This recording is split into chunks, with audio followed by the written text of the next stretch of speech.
O assunto é delicado, por isso a nossa entrevistada prefere não se identificar. Eu tenho uma dúvida sobre união estável. Como é que funciona e quando acaba? Qual o direito que a mulher tem? É uma dúvida de muitas pessoas e não somente da mulherada não, tá? Os homens também ficam preocupados com essa tal união estável. E eu já vou alertar aqui, a união estável, ela se equipara sim ao casamento, né, doutora? Sim. No caso da união estável, se aplica o regime de comunhão parcial de bens, que é o regime legal, e nesse caso, todos os bens móveis ou imóveis que foram adquiridos na constância dessa união, em caso de separação, têm direito à partilha de metade de todos esses bens. A advogada especialista em direito de família destaca ainda que a união estável oficializada traz reflexos no INSS, plano de saúde e até na Receita Federal. Em caso de falecimento de um dos companheiros, você pode solicitar a pensão por morte junto do INSS. Em vida ainda você pode solicitar o auxílio reclusão, dependendo de alguma situação. Você pode entrar no plano de saúde do companheiro ou da companheira, se ele já tiver o plano de saúde, o plano vai reconhecer essa união. E no caso da Receita Federal, você declarando essa pessoa como seu dependente, você pode ter algum tipo de abatimento no seu imposto quando você vai fazer a sua declaração. Outra informação importante é que com o fim da união estável, há a possibilidade do pedido de pensão alimentícia. Em caso de dissolução da união estável, como você gera esse vínculo de dependência, que é equiparado ao casamento, você pode solicitar pensão alimentícia ao seu ex-companheiro, no caso do fim dessa união estável. E no falecimento de um dos companheiros, o outro vira herdeiro, assim como acontece no casamento. Tanto a doutrina quanto a jurisprudência, eles já reconhecem o companheiro como herdeiro, assim como o cônjuge.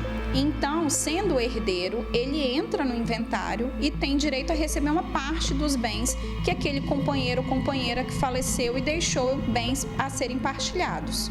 E um direito que muitos não sabem: quando um dos companheiros falece, o outro pode continuar morando na casa que era do casal.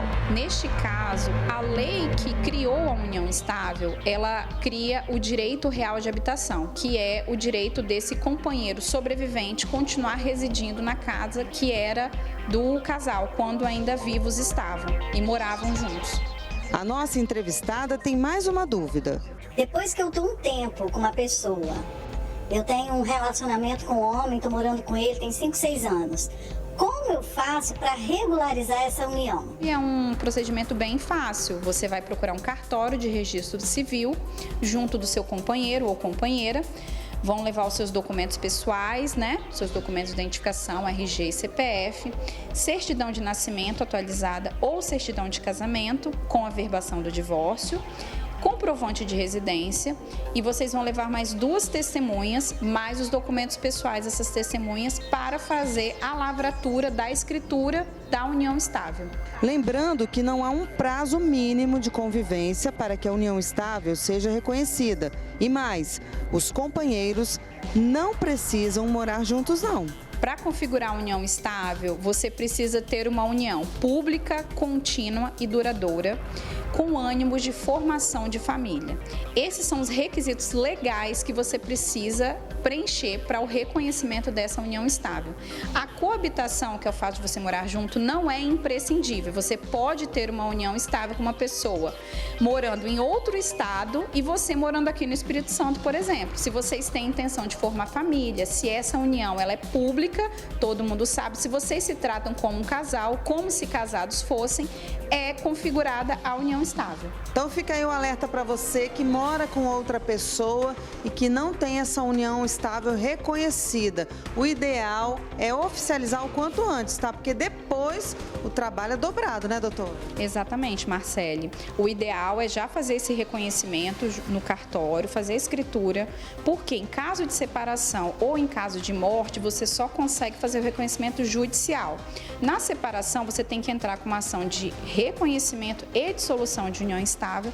No caso de morte, uma ação de reconhecimento de união estável pós-mortem. Aí você precisa procurar um advogado e o caminho é mais complexo do que você ir ao cartório e fazer a escritura pública da união estável. Dessa forma, você consegue ter acesso aos seus direitos de forma mais facilitada.